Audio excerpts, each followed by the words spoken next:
করে নিন, বলেন আমিন। আরেকটু জোরে বলেন আল্লাহুম্মা আমিন। আরেকটু জোরে বলেন আমিন। ওকে 5 ওয়াক্ত নামাজি বানিয়ে দিন, দিনদার মুত্তাকি বানিয়ে দিন। জাহিদ এবং আমাদের বৌমাকে একবার মক্কা মদিনা শরীফের জিয়ারত করবার তৌফিক নসিব করে দিন, বলেন আমিন। আরেকটু জোরে বলেন আমিন।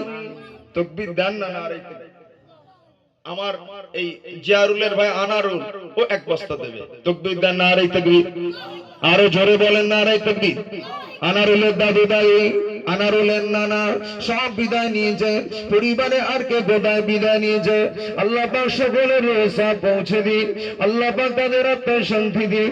মুর্দাদিগের কবরে যদি আযাব হয়ে থাকে কিয়ামত পর্যন্ত মাফ করে দিন আল্লাহ।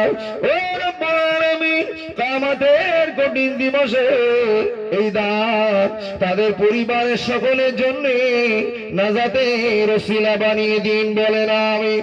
কিয়ামতের ময়দানে নেকির পার হয়ে যাবে, নেকির পার হিসাবে আল্লাহ পাক তাদেরকে উপঢৌকন হিসাবে কবুল করুন, বলেন আমিন। আরেকটু জোরে বলেন আমিন। তাকবীর দেন, নারে তাকবীর।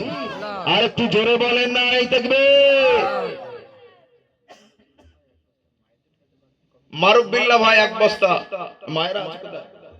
আমার মায়েরা আছেন, এই যাও না, কমিটির ছেলে দুই একজন যাও না, দেখো যদি দেয় ওদের আবার ভান্ডার বেড়ে যাবে হয়তো। কত ঠিক, হ্যাঁ ভান্ডারের টাকা আছে হালাল।